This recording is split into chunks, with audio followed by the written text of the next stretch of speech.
सारे शहर में सिर्फ एक ऐसी दुकान थी जहां विलायती रेशमी साड़ी मिल सकती थी, और सभी दुकानदारों ने विलायती कपड़े पर कांग्रेस की मुहर लगवाई थी।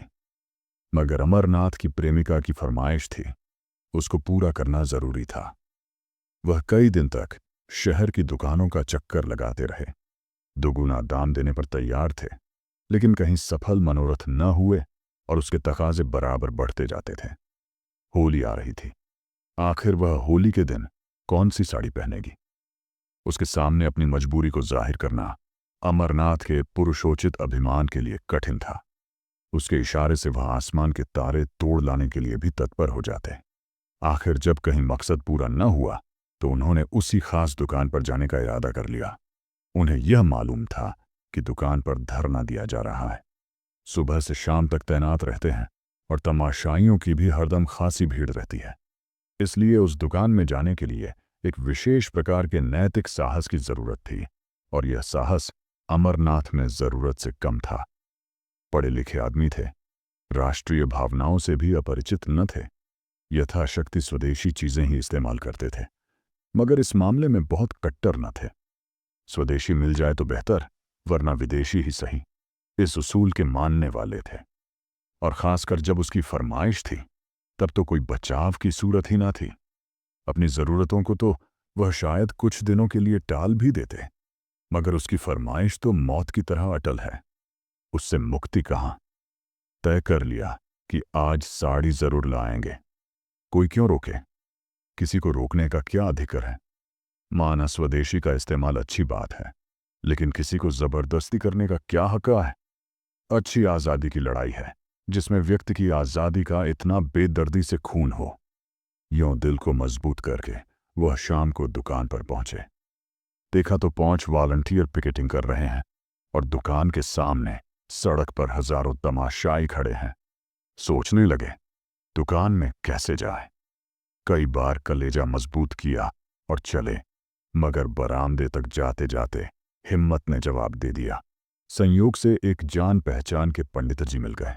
उनसे पूछा, क्यों भाई, यह धरना कब तक रहेगा? शाम तो हो गई, पंडित जी ने कहा। इन सिर फिरों को सुबह और शाम से क्या मतलब? जब तक दुकान बंद ना हो जाएगी यहां से न टलेंगे।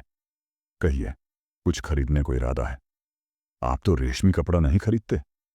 अमरनाथ ने विवशता की मुद्रा बनाकर कहा, मैं तो नहीं खरीदता, मगर औरतों की फरमाइश को कैसे टालूं? पंडित जी ने मुस्कुराकर कहा, वाह, इससे ज्यादा आसान तो कोई बात नहीं। औरतों को भी चकमा नहीं दे सकते? 100 हीले 1000 बहाने हैं। अमरनाथ, आप ही कोई हीला सोचिए। पंडित जी, सोचना क्या है, यह रात दिन यही किया करते हैं। 150 हीले हमेशा जेबों में पड़े रहते हैं। औरत ने कहा, हार बनवा दो। कहा, आज ही लो। 2-4 रोज के बाद कहा, सुनार माल लेकर चंपत हो गया। ये तो रोज का धंधा है भाई। औरतों का काम फरमाइश करना है, मर्दों का काम उसे खूबसूरती से टालना है। अमरनाथ, आप तो इस कला के पंडित मालूम होते हैं। पंडित जी, क्या करें भाई, आबरू तो बचानी ही पड़ती है। सूखा जवाब दें तो शर्मिंदगी अलग हो, बिगड़े वह अगल से, समझें, हमारी परवाह ही नहीं करते। आबरू का मामला है। आप एक काम कीजिए, ये तो आपने कहा ही होगा कि आजकल पिकेटिंग है। अमरनाथ, हाँ, ये तो बहाना कर चुका भाई, मगर वह सुनती ही नहीं। कहती है, क्या विलायती कपड़े दुनिया से उठ गए? मुझसे चले हो उड़ने? पंडित जी, तो मालूम होता है कोई धुन की पक्की औरत है। अच्छा, तो मैं एक तरकीब बताऊं। एक खाली कार्ड का बक्स ले लो, उसमें पुराने कपड़े जलाकर भर लो। जाकर कह देना, मैं कपड़े लिए आता था, वॉलंटियरों ने छीन कर जला दिए। क्यों, कैसी रहेगी? अमरनाथ, कुछ जंचती नहीं। अजी, 20 ऐतराज करेंगी, कहीं पर्दाफाश हो जाए तो मुफ्त की शर्मिंदगी उठानी पड़े। पंडित जी, तो मालूम हो गया आप बोधे आदमी हैं, और हैं भी। आप कुछ ऐसे ही, यह तो कुछ इस शान से हीले करते हैं कि सच्चाई की भी उसके आगे धुल हो जाए। जिंदगी यही बहाने करते गुजरी और कभी पकड़े न गए। एक तरकीब और है, इसी नमूने का देशी माल ले जाइए और कह दीजिए कि विलायती है। अमरनाथ, देशी और विलायती की पहचान उन्हें मुझसे और आपसे कहीं ज्यादा है। विलायती पर तो जल्द विलायती का यकीन आएगा नहीं, देशी की तो बात ही क्या है। एक खद्दरपोश महाशय पास ही खड़े यह बातचीत सुन रहे थे। बोल उठे, ए साहब, सीधी सी तो बात है, जाकर साफ कह दीजिए कि मैं विदेशी कपड़े न लाऊंगा। अगर जिद करे तो दिन भर खाना ना खाइए, आप सीधे रास्ते पर आ जाएगी। अमरनाथ ने उनकी तरफ कुछ ऐसी निगाहों से देखा जो कह रही थीं, आप इस कूचे को नहीं जानते, और बोले, ये आप ही कर सकते हैं, मैं नहीं कर सकता। खद्दरपोश, कर तो आप भी सकते हैं, लेकिन करना नहीं चाहते। यहां तो उन लोगों में से हैं कि अगर विदेशी दुआ से मुक्ति भी मिलती हो तो उसे ठुकरा दें। अमरनाथ, तो शायद आप घर में पिकेटिंग करते होंगे। खद्दरपोश, पहले घर में करके तब बाहर करते हैं भाई साहब। खद्दरपोश साहब चले गए तो पंडित जी बोले, यह महाशय तो 30 मारखां से भी तेज निकल। अच्छा, तो एक काम कीजिए, इस दुकान के पिछवाड़े एक दूसरा दरवाजा है, जरा अंधेरा हो जाए तो उधर चले जाइएगा, दाएं बाएं किसी की तरफ न देखिएगा। अमरनाथ ने पंडित जी को धन्यवाद दिया और जब अंधेरा हो गया तो दुकान के पिछवाड़े की तरफ जा पहुंचे। डर रहे थे कहीं यहां भी घेरा न पड़ा हो, लेकिन मैदान खाली था। लपक कर अंदर गए, एक ऊंचे दामों की साड़ी खरीदी और बाहर निकले तो एक देवी जी केसरिया साड़ी पहने खड़ी थी। उनको देखकर इनकी रूह फना हो गई। दरवाजे से बाहर पांव रखने की हिम्मत नहीं हुई। एक तरफ देखकर तेजी से निकल पड़े और कोई 100 कदम भागते हुए चले गए। कम्र का लिखा सामने से एक बुढ़िया लाठी टेकती चली आ रही थी। आप उससे लड़ गए। बुढ़िया गिर पड़ी और लगी कोसने, अरे अभागे, ये जवानी बहुत दिन न रहेगी, आंखों में चर्बी छा गई है, धक्के देता चलता है। अमरनाथ उसकी खुशामद करने लगे, माफ करो, मुझे रात को कुछ कम दिखाई पड़ता है, ऐनक घर भूल आया। बुढ़िया का मिजाज ठंडा हुआ, आगे बढ़ी और आप भी चले। एकाएक कानों में आवाज आई, बाबू साहब जरा ठहरिएगा। और वही केसरिया कपड़ों वाली देवी जी आती हुई दिखाई दी। अमरनाथ के पांव बंध गए, इस तरह कलेजा मजबूत करके खड़े हो गए जैसे कोई स्कूली लड़का मास्टर की बेंत के सामने खड़ा होता है। देवी जी ने पास आकर कहा, आप तो ऐसे भागे कि मैं जैसे आपको काट खाऊंगी। आप जब पढ़े लिखे आदमी होकर अपना धर्म नहीं समझते तो दुख होता है। देश की क्या हालत है, लोगों को खद्दर नहीं मिलता, आप रेशमी साड़ियां खरीद रहे हैं। अमरनाथ ने लज्जित होकर कहा, मैं सच कहता हूं देवी जी, मैंने अपने लिए नहीं खरीदी, एक साहब की फरमाइश थी। देवी जी ने झोली से एक चूड़ी निकालकर उनकी तरफ बढ़ाते हुए कहा, ऐसे हीले रोज ही सुना करती हूं, या तो आप उसे वापस कर दीजिए या लाइए, हाथ में चूड़ी पहना दूं। अमरनाथ, शौक से पहना दीजिए, मैं उसे बड़े गर्व से पहनूंगा। चूड़ी उस बलिदान का चिन्ह है जो देवियों के जीवन की विशेषता है। चूड़ियां उन देवियों के हाथ में थीं जिनके नाम सुनकर आज भी हम आदर से सिर झुकाते हैं। मैं तो उसे शर्म की बात नहीं समझता। आप अगर और कोई चीज पहनाना चाहें तो वह भी शौक से पहना दीजिए। नारी पूजा की वस्तु है, उपेक्षा की नहीं। अगर स्त्री जो कौम को पैदा करती है चूड़ी पहनना अपने लिए गौरव की बात समझती है तो मर्दों के लिए चूड़ी पहनाना क्यों शर्म की बात हो। देवी जी को उनकी इस निर्लज्जता पर आश्चर्य हुआ, मगर वह इतनी आसानी से अमरनाथ को छोड़ने वाली न थी। बोली, आप बातों के शेर मालूम होते हैं। अगर आप हृदय से स्त्री को पूजा की वस्तु मानते हैं तो मेरी यह विनती क्यों नहीं मान जाते। अमरनाथ, इसलिए कि यह साड़ी भी एक स्त्री की फरमाइश है। देवी, अच्छा चलिए, मैं आपके साथ चलूंगी, जरा देखूं आपकी देवी जी किस स्वभाव की स्त्री हैं। अमरनाथ का दिल बैठ गया। बेचारा अभी तक बिना ब्याह था, इसलिए नहीं कि उसकी शादी ना होती थी, बल्कि इसलिए कि शादी को वह एक आजीवन कारावास समझता था। मगर वह आदमी रसिक स्वभाव के थे, शादी से अलग रहकर भी शादी के मजों से अपरिचित न थे। किसी ऐसे प्राणी की जरूरत उनके लिए अनिवार्य थी जिस पर वह अपने प्रेम को समर्पित कर सकें, जिसकी तरावट से वह अपनी रूखी सूखी जिंदगी को तरोताजा कर सकें, जिसके प्रेम की छाया में वह जरा देर के लिए ठंडक पा सकें, जिसके दिल में वह अपनी उमड़ी हुई जवानी की भावनाओं को बिखेर कर उनका उगना देख सकें। उनकी नजर ने मालती को चुना था जिसकी शहर में घूम थी। इधर 1.5-2 साल से वह इसी खलिहान के दाने चुना करते थे। देवी जी के आग्रह ने उन्हें थोड़ी देर के लिए उलझन में डाल दिया था। ऐसी शर्मिंदगी उन्हें जिंदगी में कभी ना हुई थी। बोले, आज तो वह एक न्योते में गई हैं, घर में ना होंगी। देवी जी ने अविश्वास से हंसकर कहा, तो मैं समझ, ये आपकी देवी जी का कसूर नहीं, आपका कसूर है। अमरनाथ ने लज्जित होकर कहा, मैं आपसे सच कहता हूं, आज वह घर पर नहीं। देवी ने कहा, कल आ जाएंगी? अमरनाथ बोले, हाँ, कल आ जाएंगी। देवी, तो आप ये साड़ी मुझे दे दीजिए और कल यहीं आ जाइएगा, मैं आपके साथ चलूंगी। मेरे साथ 2-4 बहनें भी होंगी। अमरनाथ ने बिना किसी आपत्ति के वह साड़ी देवी जी को दे दी और बोले, बहुत अच्छा, मैं कल आ जाऊंगा। मगर क्या आपको मुझ पर विश्वास नहीं है, जो साड़ी की जमानत जरूरी है? देवी जी ने मुस्कुराकर कहा, सच्ची बात तो यही है कि मुझे आप पर विश्वास नहीं। अमरनाथ ने स्वाभिमानपूर्वक कहा, अच्छी बात है, आप इसे ले जाएं। देवी ने क्षण भर बाद कहा, शायद आपको बुरा लग रहा हो कि कहीं साड़ी गुम ना हो जाए, इसे आप लेते जाइए, मगर कल आइए जरूर। अमरनाथ स्वाभिमान के मारे बगैर कुछ कहे घर की तरफ चल दिए। देवी जी, लेते जाइए, लेते जाइए करती रह गई। अमरनाथ घर न जाकर एक खद्दर की दुकान पर गए और 2 सूटों का खद्दर खरीदा। फिर अपने दर्जी के पास ले जाकर बोले, खलीफा, इसे रातों रात तैयार कर दो, मुहम्मागी सिलाई दूंगा।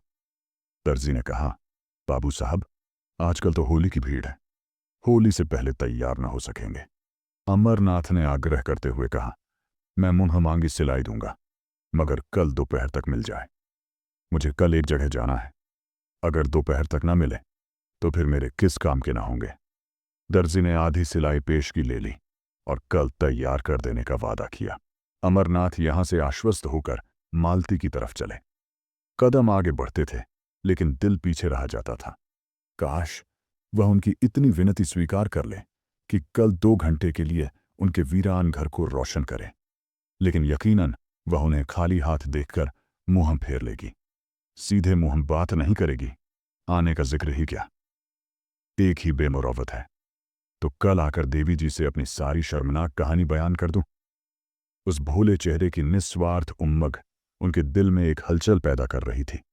उन आंखों में कितनी गंभीरता थी, कितनी सच्ची सहानुभूति, कितनी पवित्रता। उसके सीधे सादे शब्दों में कर्म की ऐसी प्रेरणा थी कि अमरनाथ का अपने इंद्रिय परायण जीवन पर शर्म आ रही थी। अब तक कांच के टुकड़े को हीरा समझकर सीने से लगाए हुए थे, आज उन्हें मालूम हुआ हीरा किसे कहते हैं। उसके सामने वह टुकड़ा तुच्छ मालूम हो रहा था। मालती की वह जादू भरी चित्तवन, उसकी वह मीठी अदाएं, उसकी शोखियां और नखरे सब जैसे मुलम्मा उड़ जाने के बाद अपनी असली सूरत में नजर आ रहे थे और अमरनाथ के दिल में नफरत पैदा कर रहे थे। वह मालती की तरफ जा रहे थे, उसके दर्शन के लिए नहीं, बल्कि उसके हाथों से अपना दिल छीन लेने के लिए। प्रेम का भिखारी आज अपने भीतर एक विचित्र अनिच्छा का अनुभव कर रहा था। उसे आश्चर्य हो रहा था कि अब तक वह क्यों इतना बेखबर था। वह तिलिस्म जो मालती ने वर्षों के नाज नखरे हाव भाव से बांधा था, आज किसी छू मंत्र से तार तार हो गया था। मालती ने उन्हें खाली हाथ देखकर त्योरियां चढ़ाते हुए कहा, साड़ी लाए या नहीं? अमरनाथ ने उदासीनता के ढंग से जवाब दिया, नहीं। मालती ने आश्चर्य से उनकी तरफ देखा नहीं। वह उनके मुंह से यह शब्द सुनने की आदी न थी। यहां उसने संपूर्ण समर्पण पाया था। उसका इशारा अमरनाथ के लिए भाग्यलिपि के समान था। बोली, क्यों? अमरनाथ, क्यों नहीं? नहीं लाए। मालती, बाजार में मिली ना होगी, तुम्हें क्यों मिलने लगी और मेरे लिए? अमरनाथ, नहीं साहब, मिली मगर लाया नहीं। मालती, आखिर कोई वजह? रुपये मुझसे ले जाते। अमरनाथ, तुम खामख्वाह जलाती हो, तुम्हारे लिए जान देने को मैं हाजिर रहा। मालती, तो शायद तुम्हें रुपये जान से भी ज्यादा प्यारे हो। अमरनाथ, तुम मुझे बैठने दोगी या नहीं? अमर, मेरी सूरत से नफरत हो तो चला जाऊं। मालती, तुम्हें आज हो क्या गया है? तुम तो इतने तेज मिजाज के न थे। अमरनाथ, तुम बातें ही ऐसी कर रही हो। मालती, तो आखिर मेरी चीज क्यों नहीं लाए? अमरनाथ ने उसकी तरफ बड़े वीर भाव के साथ देखकर कहा, दुकान पर गया, जिल्लत उठाई और साड़ी लेकर चला तो एक औरत ने छीन ली।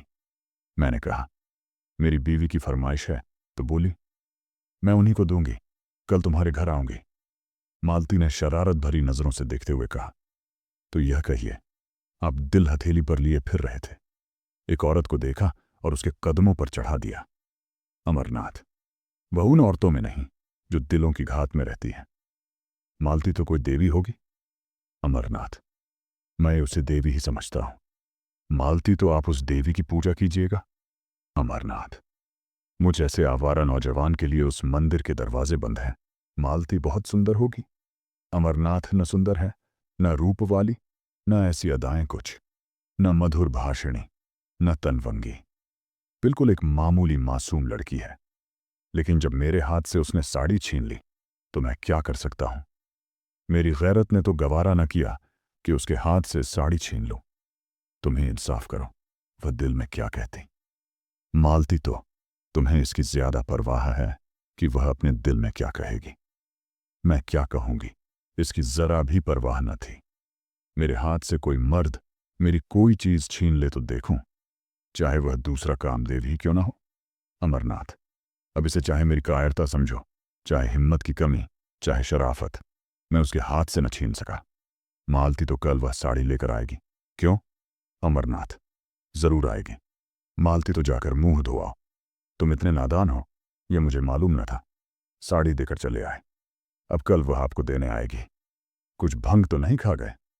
अमरनाथ, खैर, इसका इम्तिहान कल ही हो जाएगा, अभी से क्यों बदगुमानी करती हो। तुम शाम को जरा देर के लिए मेरे घर तक चली चलना। मालती, जिससे आप कहें कि यह मेरी बीवी है। अमरनाथ, मुझे क्या खबर थी कि वह मेरे घर आने के लिए तैयार हो जाएगी, नहीं तो और कोई बहाना कर देता। मालती, तो आपकी साड़ी आपको मुबारक हो, मैं नहीं जाती। अमरनाथ, मैं तो रोज तुम्हारे घर आता हूं, तुम एक दिन के लिए भी नहीं चल सकती। मालती ने निष्ठुरता से कहा, अगर मौका आ जाए तो तुम अपने को मेरा शौहर कहलाना पसंद करोगे? दिल पर हाथ रखकर कहना। अमरनाथ दिल में कट गए। बात बनाते हुए बोले, मालती, तुम मेरे साथ अन्याय कर रही हो। बुरा ना मानना, मेरे तुम्हारे बीच प्यार और मोहब्बत दिखलाने के बावजूद एक दूरी का पर्दा पड़ा था। हम दोनों एक दूसरे की हालत को समझते थे और इस पर्दे का हटाने की कोशिश न करते थे। यह पर्दा हमारे संबंधों की अनिवार्य शर्त था। हमारे बीच एक व्यापारिक समझौता सा हो गया। हम दोनों उसकी गहराई में जाते हुए डरते थे। नहीं, बल्कि मैं डरता था और तुम जानबूझकर न जाना चाहती थी। अगर मुझे विश्वास हो जाता कि तुम्हें जीवन सहचरी बनाकर मैं वह सब कुछ पा जाऊंगा जिसका मैं अपने को अधिकारी समझता हूं, तो मैं अब तक कभी का तुमसे इसकी याचना कर चुका होता। लेकिन तुमने कभी मेरे दिल में यह विश्वास पैदा करने की परवाह न की। मेरे बारे में तुम्हें यह शक है, मैं नहीं कह सकता तुम्हें यह शक करने का। मैंने कोई मौका नहीं दिया और मैं कह सकता हूं कि मैं उससे कहीं बेहतर शौहर बन सकता हूं जितनी तुम बीवी बन सकती हो।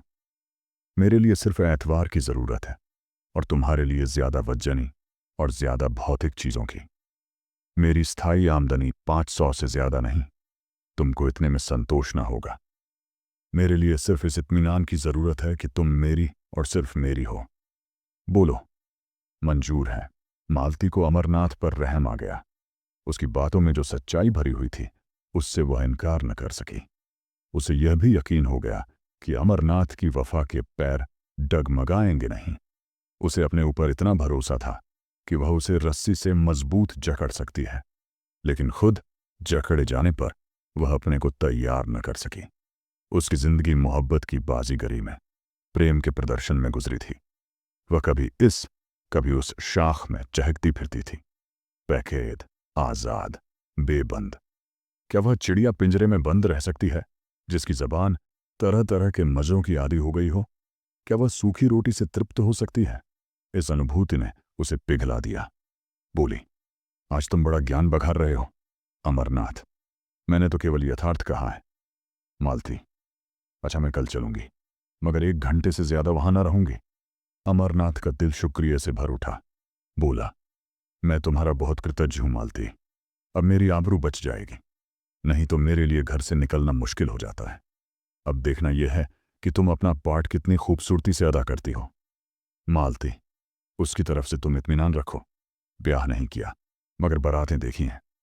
मगर मैं डरती हूं कहीं तुम मुझसे दगा ना कर रहे हो। मर्दों का क्या एतबार। अमरनाथ ने निश्चल भाव से कहा। नहीं मालती, तुम्हारा संदेह निराधार है। अगर ये जंजीर पैरों में डालने की इच्छा होती तो कभी का डाल चुका होता। फिर मुझसे वासना के बंधों का वहां गुजर ही कहां। दूसरे दिन अमरनाथ 10 बजे ही दर्जी की दुकान पर जा पहुंचे और सिर पर सवार होकर कपड़े तैयार कराए। फिर घर आकर नए कपड़े पहने और मालती को बुलाने चले। वहां देर हो गई। उसने ऐसा तनाव सिंगार किया कि जैसे आज बहुत बड़ा मोर्चा जितना है। अमरनाथ ने कहा, वह ऐसी सुंदरी नहीं है जो तुम इतनी तैयारियों कर रही हो। मालती ने बालों में कंघी करते हुए कहा, तुम इन बातों को नहीं समझ सकते, चुपचाप बैठे रहो। अमरनाथ, लेकिन देर जो हो रही है। मालती, कोई बात नहीं। भय की उस सहज आशंका ने, जो स्त्रियों की विशेषता है, मालती को और भी अधिक सरतक कर दिया था। अब तक उसने कभी अमरनाथ की ओर विशेष रूप से कोई कृपा न की थी। वह उससे काफी उदासीनता का बर्ताव करती थी। लेकिन कल अमरनाथ की भंगिमा से उसे एक संकट की सूचना मिल चुकी थी और वह उस संकट का अपनी पूरी शक्ति से मुकाबला करना चाहती थी। शत्रु को तुच्छ और अपदार्थ समझना स्त्रियों के लिए कठिन है। आज अमरनाथ को अपने हाथ से निकलते वह अपनी पकड़ को मजबूत कर रही थी। अगर इस तरह की उसकी चीजें एक एक करके निकल गईं, तो फिर वह अपनी प्रतिष्ठा कब तक बनाए रख सकेगी। जिस चीज पर उसका कब्जा है उसकी तरफ कोई आंख ही क्यों उठाए। राजा भी तो एक एक अंगुल जमीन के पीछे जान देता है। वह इस नए शिकारी को हमेशा के लिए अपने रास्ते से हटा देना चाहती थी। उसके जादू को तोड़ देना चाहती थी। शाम को वह परी जैसी अपनी नौकरानी और नौकर को साथ लेकर अमरनाथ के घर चली। अमरनाथ ने सुबह 10 बजे तक मर्दाने घर को जनानेपन का रंग देने में खर्चा किया था। ऐसी तैयारियां कर रखी थीं जैसे कोई अफसर मुआयना करने वाला हो। मालती ने घर में पैर रखा तो उसकी सफाई और सजावट देखकर बहुत खुश हुई। जनाने हिस्से में कई कुर्सियां रखी थीं। बोली, अब लाओ अपनी देवी जी को, मगर जल्द आना, वरना मैं चली जाऊंगी। अमरनाथ लपके हुए विलायती दुकान पर गए। आज भी धरना था। तमाशाइयों की वहीं भीड़। वहां देवी जी नहीं। पीछे की तरफ गए तो देवी जी एक लड़की के साथ उसी भेस में खड़ी थीं। अमरनाथ ने कहा, माफ कीजिएगा, मुझे देर हो गई। मैं आपके वादे की याद दिलाने आया हूं। देवी जी ने कहा, मैं तो आपका इंतजार कर रही थी। चलो सुमित्रा, जरा आपके घर आए। कितनी देर है? अमरनाथ, बहुत पास है, एक तांगा कर लूंगा। 15 मिनट में अमरनाथ दोनों को लिए घर पहुंचे। मालती ने देवी जी को देखा और देवी जी ने मालती को। एक किसी रईस का महल था, आलीशान। दूसरी किसी फकीर की कुटिया थी, छोटी सी तुच्छ। रईस के महल में आडंबर और प्रदर्शन था, फकीर की कुटिया में सादगी और सफाई। मालती ने देखा, भोली लड़की है जिसे किसी तरह सुंदर नहीं कह सकते, पर उसके भोलेपन और सादगी में जो आकर्षण था उससे वह प्रभावित हुए बिना न रह सकी। देवी जी ने भी देखा, एक बनी संवरी बेधड़क और घमंडी औरत है जो किसी न किसी वजह से उस घर में अजनबी सी मालूम हो रही है, जैसे कोई जंगली जानवर पिंजरे में आ गया हो। अमरनाथ सिर झुकाए मुजरिमों की तरह खड़े थे और ईश्वर से प्रार्थना कर रहे थे कि किसी तरह आज पर्दा रह जाए। देवी ने आते ही कहा, बहन, आप भी सिर से पांव तक विदेशी कपड़े पहने हुए हैं। मालती ने अमरनाथ की तरफ देखकर कहा, मैं विदेशी और देशी के फेर में नहीं पड़ती। जो यह लाकर देते हैं वह पहनती हूं। लाने वाले हैं ये, मैं थोड़े ही बाजार जाती हूं। देवी ने शिकायत भरी आंखों से अमरनाथ की तरफ देखकर कहा, आप तो कहते थे यह इनकी फरमाइश है, मगर आप ही का कसूर निकल आया। मालती, मेरे सामने इनसे कुछ मत कहो। तुम बाजार में भी दूसरे मर्दों से बातें कर सकती हो। जब वो बाहर चले जाएं तो जितना चाहे कह सुन लेना। मैं अपने कानों से नहीं सुनना चाहती। देवी जी, मैं कुछ कहती नहीं, और बहन जी, मैं कह ही क्या कर सकती हूं। कोई जबरदस्ती तो है नहीं, बस विनती कर सकता हूं। मालती, इसका मतलब यह है कि इन्हें अपने देश की भलाई का जरा भी ख्याल नहीं। उसका ठेका तुम ही ने ले लिया है। पढ़े लिखे आदमी हैं, 10 आदमी इज्जत करते हैं, अपना नफा नुकसान समझ सकते हैं। तुम्हारी क्या हिम्मत कि उन्हें उपदेश देने बैठो, या सबसे ज्यादा अक्लमंद तुम ही हो। देवी जी, आप मेरा मतलब गलत समझ रही हैं बहन। मालती हो, गलत तो समझूंगी ही, इतनी अक्ल कहाँ से लाऊं कि आपकी बातों का मतलब समझूं। खद्दर की साड़ी फैल ली, झोली लटका ली, एक बिल्ला लगा लिया। बस अब अख्तियार है, जहां चाहें आएं जाएं, जिससे चाहें हंसें बोलें। घर में कोई पूछता नहीं तो जेल खाने का भी क्या डर। मैं इसे हुड़दंगापन समझती हूं, जो शरीफों की बहू बेटियों को शोभा नहीं देता। अमरनाथ दिल में कटे जा रहे थे, छिपने के लिए बिल ढूंढ रहे थे। देवी की पेशानी पर जरा बल न था, लेकिन आंखें डबडबा रही थीं। अमरनाथ ने मालती से जरा तेज स्वर में कहा, क्यों खामखा किसी का दिल दुखाती हो? यह देवियां अपना ऐश आराम छोड़कर ये काम कर रही हैं, क्या तुम्हें इसकी बिल्कुल खबर नहीं? मालती, रहने दो, बहुत तारीफ न करो। जमाने का रंग ही बदला जा रहा है। मैं क्या करूंगी और तुम क्या करोगे? तुम मर्दों ने औरतों को घर में इतनी बुरी तरह कैद किया कि आज वे रस्म रिवाज, शर्म हया को छोड़कर निकल आई हैं, और कुछ दिनों में तुम लोगों की हुकूमत का खात्मा हुआ जाता है। विलायती और विदेशी तो दिखलाने के लिए है, असल में यह आज़ादी की ख्वाहिश है जो तुम्हें हासिल है। तुम अगर 2-4 शादियों कर सकते हो तो औरत क्यों ना करें? सच्ची बात यह है, अगर आंखें हैं तो अब खोल कर देखो। मुझे वह आज़ादी ना चाहिए। यहां तो लाज ढोते हैं, और मैं शर्म हया को अपना सिंगार समझती हूं। देवी जी ने अमरनाथ की तरफ फरियाद की आंखों से देखकर कहा, बहन ने औरतों को जलील करने की कसम खा ली है। मैं बड़ी बड़ी उम्मीदें लेकर आई थी, मगर शायद यहां से नाकाम जाना पड़ेगा। अमरनाथ ने वह साड़ी उसको देते हुए कहा, नहीं, बिल्कुल नाकाम तो आप नहीं जाएंगी। हाँ, जैसी कामयाबी की आपको उम्मीद थी वह न होगी। मालती ने डपटते हुए कहा, वह मेरी साड़ी है, तुम उसे नहीं दे सकते। अमरनाथ ने शर्मिंदा होते हुए कहा, अच्छी बात है, न दूंगा। देवी जी, ऐसी हालत में तो शायद आप मुझे माफ करेंगी। देवी जी चली गई तो अमरनाथ ने त्योरियों बदलकर कहा, यह तुमने आज मेरे मुंह में कालिख लगा दी। तुम इतनी बदतमीज और बदजबान हो, मुझे मालूम न था।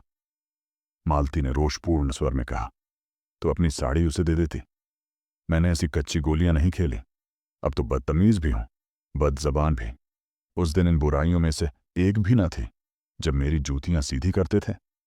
इस छोकरी ने मोहिनी डाल दी, जैसी रूह वैसे फरिश्ते। मुबारक हो। ये कहती हुई मालती बाहर निकली। अमरनाथ आसानी से काबू में आने वाला नहीं, तो उसने फटकार बताई, इन दामों अगर अमरनाथ मिल सकता था तो बुरा न था, उससे ज्यादा कीमत वह उसके लिए दे न सकती थी। अमरनाथ उसके साथ दरवाजे तक आए। जब वह तांगे पर बैठी तो विनती करते हुए बोले, ये साड़ी दे दो ना मालती, मैं तुम्हें कल इससे अच्छी साड़ी ला दूंगा। मगर मालती ने रूखेपन से कहा, यह साड़ी तो अब ₹1,00,000 पर भी नहीं दे सकती। अमरनाथ ने त्योरियां बदलकर जवाब दिया, अच्छी बात है, ले जाओ, मगर समझ लो यह मेरा आखिरी तोहफा है। मालती ने होंठ चढ़ाकर कहा, इसकी परवाह नहीं, तुम्हारे बगैर मैं मर नहीं जाऊंगी, इसका तुम्हें यकीन दिलाती हूं। आखिरी तोहफा से